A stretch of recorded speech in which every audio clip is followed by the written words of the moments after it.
When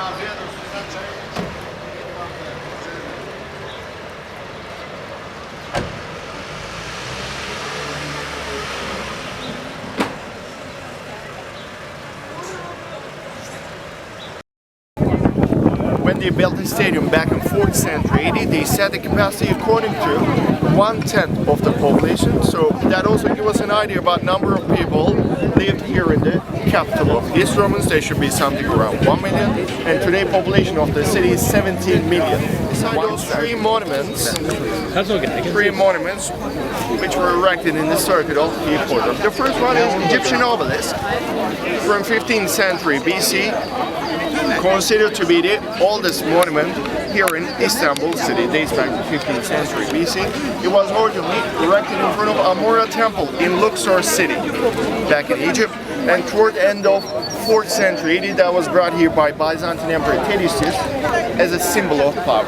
They said, if I rule the territory, I can bring anything, and they decided to ship that to the capital. But when they decided to do that, none of the ships were big enough to transport such a thing. So what they did, they chopped the kulim off.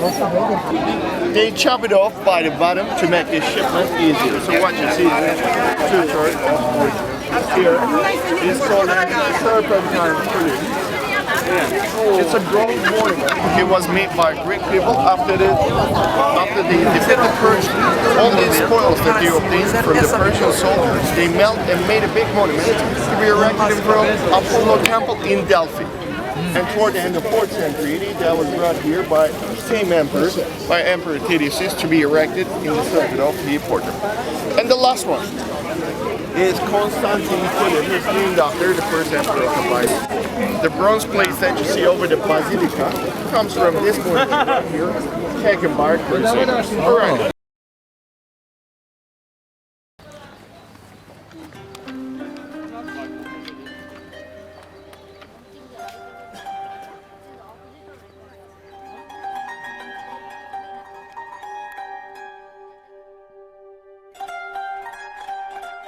Wondering why this is called Blue Mosque, since you cannot see anything in blue color. This mosque is called after Ottoman Sultan who commissioned the place. It's called as Sultan Ahmed Mosque. But many people call this one as Blue Mosque because of its interior tile decoration. Once we enter, we'll be seeing those beautiful hand-painted Ottoman tiles. There are like 21,000 of them decorating the interior of the mosque, and they are dominant in blue color, so that they've been calling it as like I said, mosque is an imperial mosque, dates back to 1616. Construction of the mosque started in the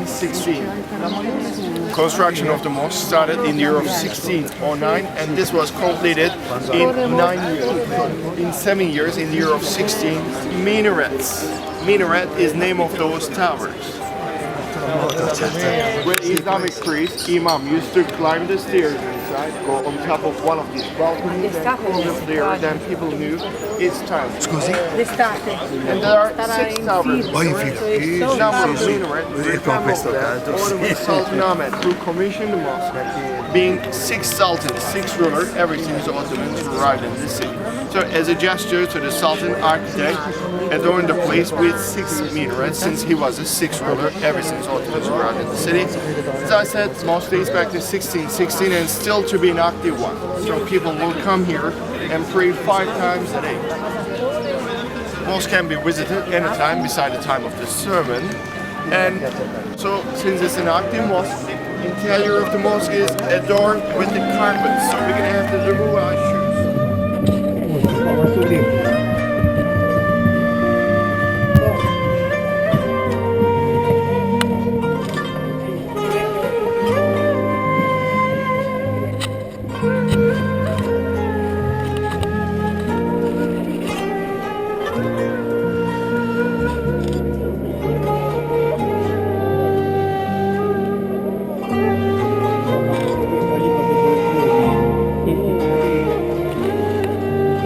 Blinky.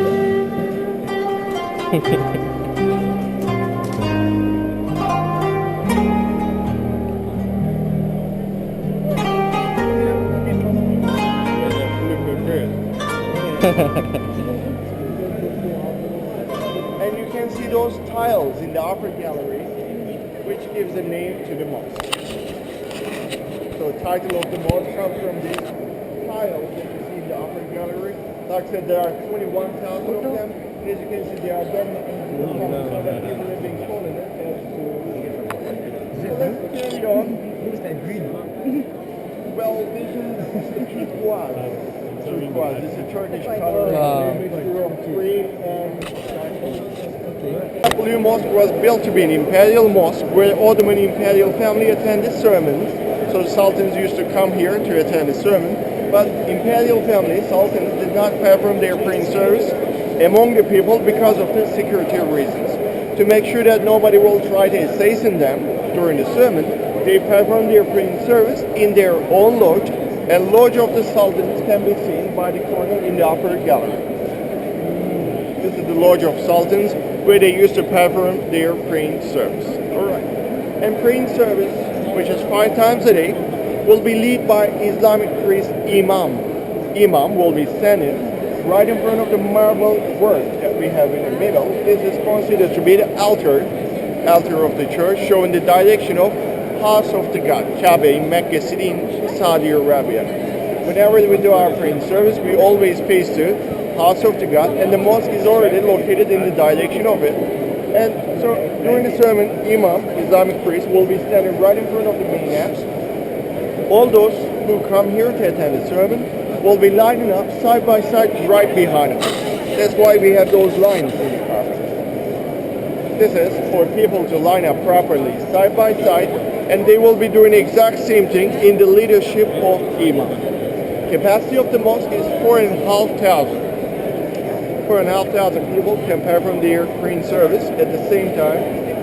And during the sermon, Imam is the only person who will be speaking, so hearing him could have been an issue for all those people since they do not have no loudspeakers back then. But architect managed to create great acoustic here in this mosque by designing it with so many domes. If you look over the main dome, you can see that it rests on 4 semi-domes. And there are 3 more smaller ones inside those 3 semi-domes. Imagine such a dome wouldn't observe the sound, it will reflect it. So this is for acoustic. Even though mosque has got pretty good acoustic, they prefer using loudspeakers to it, which are hanging on chandeliers. So, firstly, these are the original chandeliers of the mosque. The reason that they've been set so low, of course, to obtain better lighting, and one other reason, they did not have no electricity back then, so they were using oil in those glass lamps to be able to refill them. There are 5,000 lamps in this mosque. Imagine 5,000 oil candles will cause a lot of smoke, and it will be great danger for the paintings that you see over the domes. But architects managed to create a ventilation to get the smoke out of the place by putting hidden gaps in the wall. There are hidden gaps to manage this, that he put to manage this air ventilation interior of the mosque.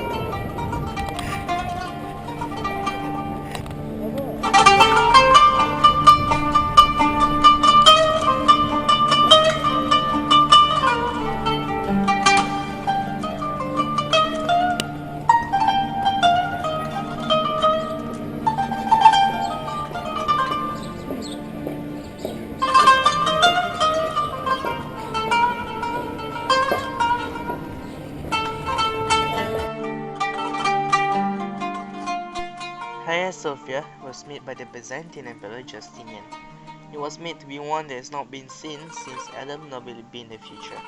The construction completed in only 5 years.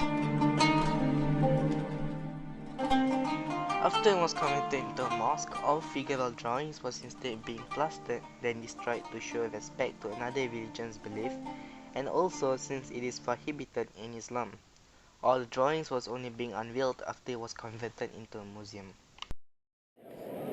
Fun fact, after the completion of the church, Justinian, contained with excitement, made his first steps in the church. He thanked God and shouted, "Solomon, I have outdone you."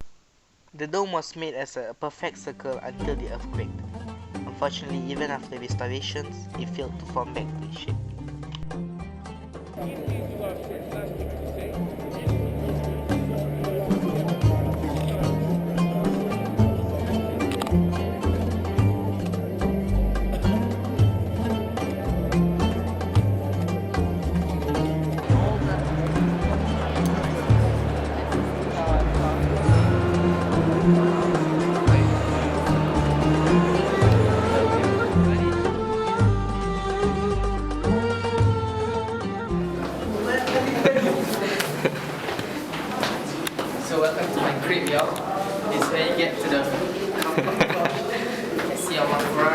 Come on, let's go.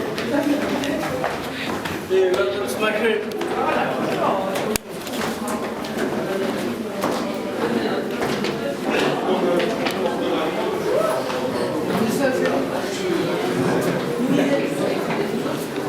So kita memang ada di step of macam apa design.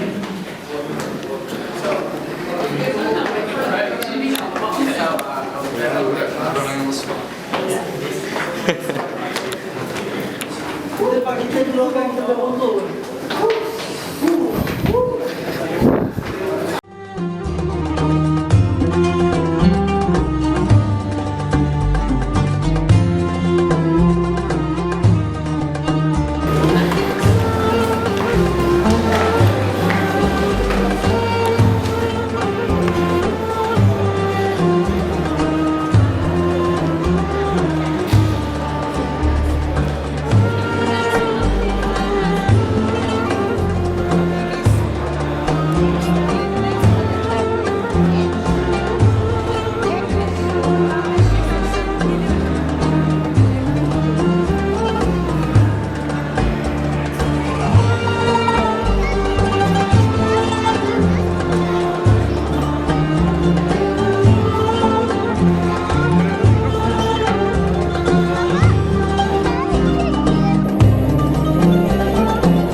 After visiting Hagia Sophia, we headed to Grand Bazaar, but before that we checked out the Turkish carpets.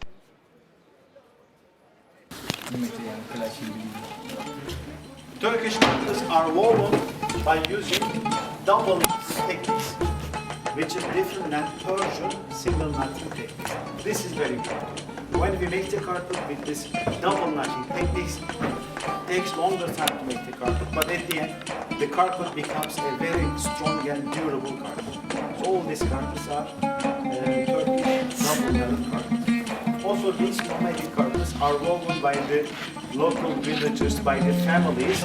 So the colors of these carpets are natural.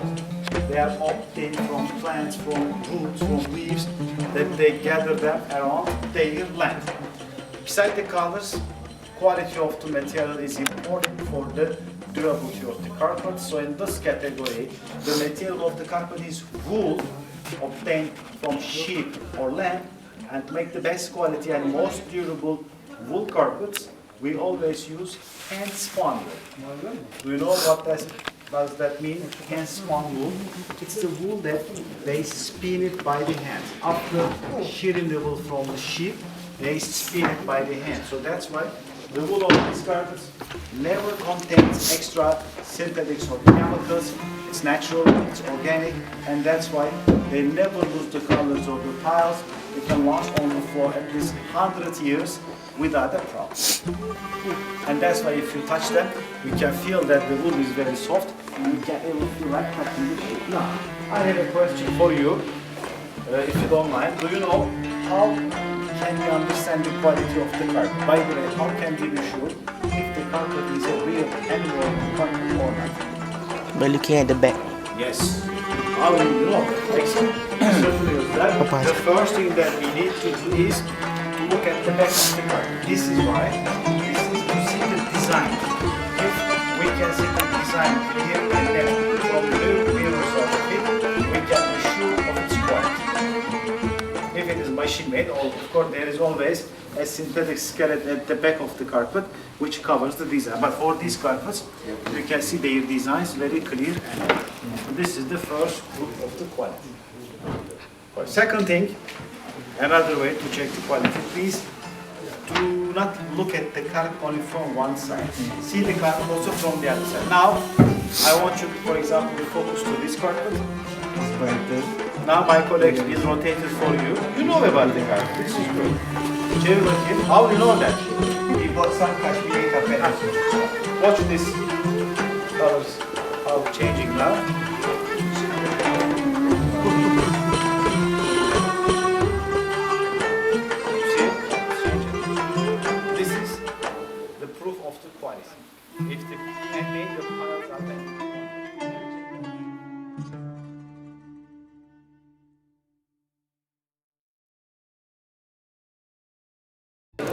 sekarang kita di the Grand Bazaar of Istanbul.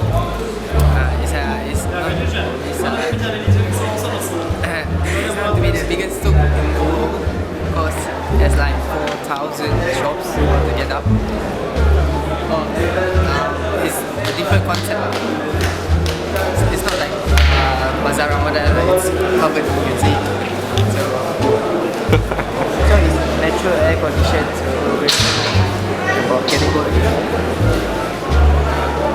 Come, catch up. Keep up.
Birisine verip gitmek istiyorum.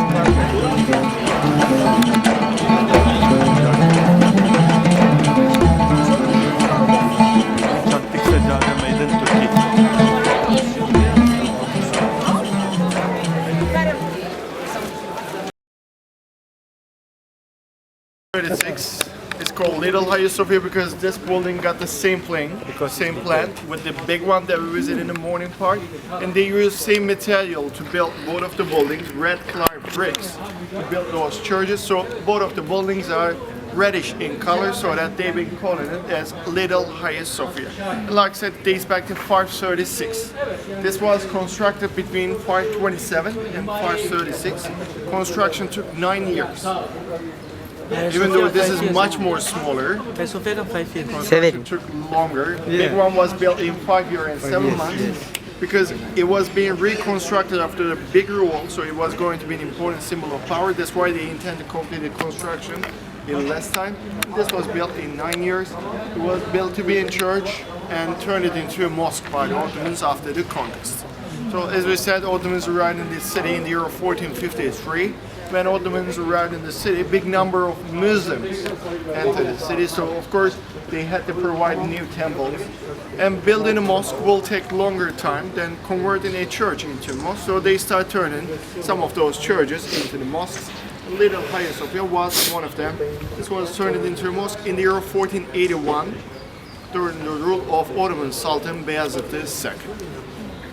And to do this, they add these Islamic elements. There's one towering minaret added by the Ottomans by the side. And when you go in, you will be seeing some more Islamic elements that they add to turn this place into a mosque. Beside that, we have an Islamic cemetery right by the corner where mostly Ottoman high officers are buried. Used to be a headstone. And we have an ablution place right here, for people to clean themselves before they attend the sermon. And what surrounds the courtyard is to be a school section added by Ottomans. School section is called as madrasa, and madrasa consists of many classrooms. When you go nearby, you'll see that classrooms. It's got really small entrance. Then you're gonna wonder if people were really small back then or not. But they having such a small purpose of having such a small entrance. When the class was over, in case students meet the teacher in the courtyard. While they are going out, they will have to bow him. Anyhow, that's why they set such a small entrance. Today, madrasa section, school section is run by a foundation where they maintain some of the Islamic arts from the Ottoman era. So, Little Hagia Sophia is still to be a mosque. When you go in, one thing will attract your attention. When you go all the way to the end, by the corner, you will see that part of the floor is covered with a glasswork. From the glasswork, what you will see is to be another underground cistern. Oh. There are like 20 of them here in Old City, and one of them is partly underneath the Little Hagia Sophia, and you will be able to see the top of it from the glasswork by the corner on the right side. Okay. Please take your time for 10 minutes.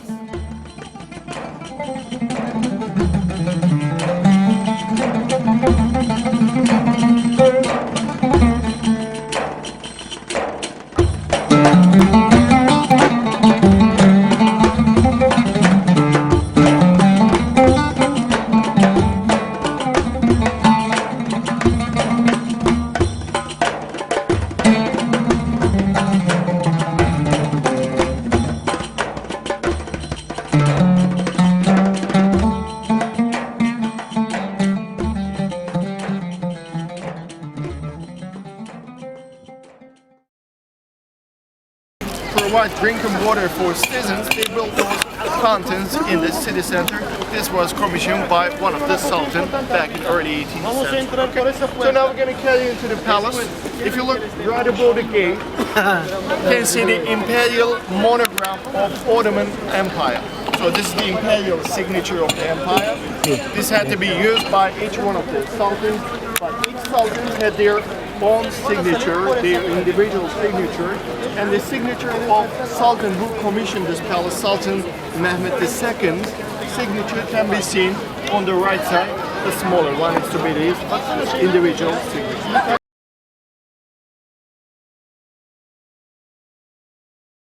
Section, and since people did not know what's happening behind the doors, then speculations started. They thought Sultan having fun with so many concubines. And speaking of speculations, we need to mention this as well. Sultans, most of the sultans were the caliphs. They were the spiritual leader of the Muslim. So most of them were really conservative, but unfortunately we cannot say the same thing for all of them. So some of the speculations are true actually. Alright. Even though speculations make this place quite interesting to visit, but since the palace was abandoned mid-19th century, sections like chambers were not well furnished, so it might be kind of disappointing. So it's up to you if you would like to give it a visit or not. But if you would like to visit it, then you're gonna have to take another ticket from the ticket office right by the entrance, and that will cost you 15 lira. Even though palace is open till 5, they shut down the ticket office and also the section by 4. Just so you know, if you would like to give it a visit, but it might be kind of disappointing since chambers are not well furnished. Just so you know. So now we're going to carry on this way up toward the entrance of third courtyard. So like I said, when Mustafa Kemal Atatürk established the republic, they got exiled. They were exiled to Malta Island, then they moved from Malta to Italy, and last Sultan died in Italy actually. And later on they moved so most of the family members are living in French capital Paris now. Standard holders, and they hold the ceremonies here in this part of the palace. Ceremonies were not open to public. Beside the imperial family, it was only attended by high officers back then. Okay. So this used to be the ceremonial part of the palace, and through this gate we'll enter the third courtyard where the main exhibition halls are.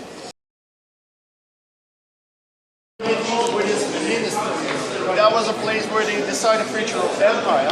Whenever there was an upcoming attack or when they decided to conquer a new land, they hold the meetings here in this part.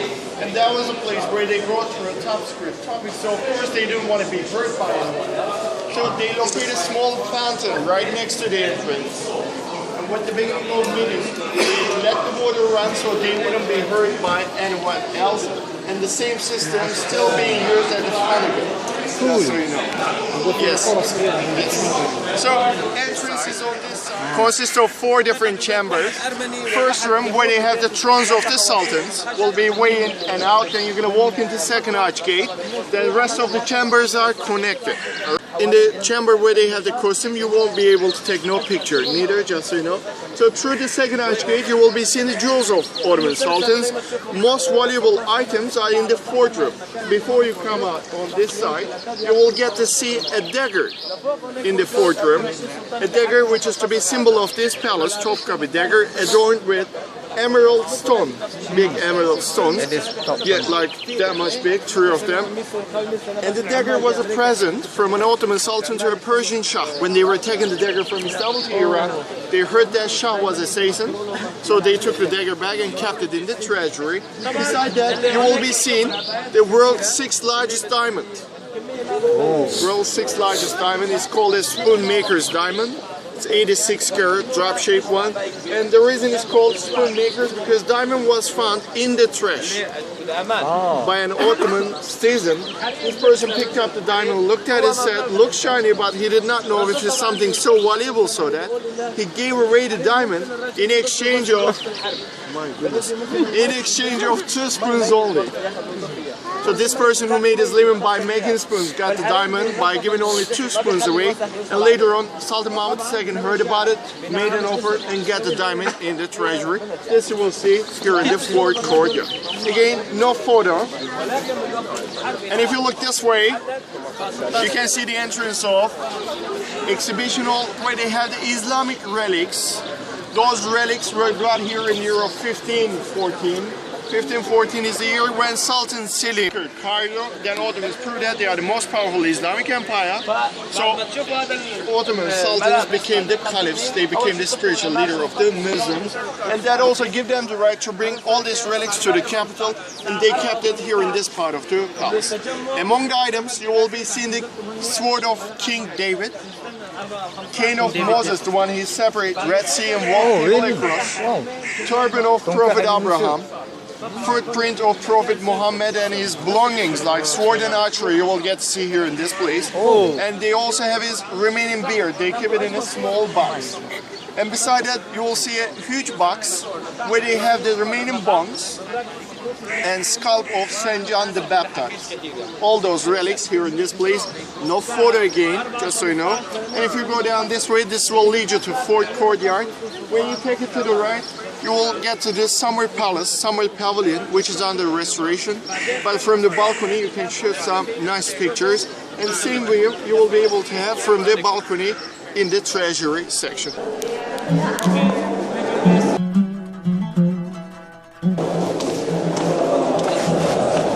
Ini yang apa? Tepi kapal air hujan.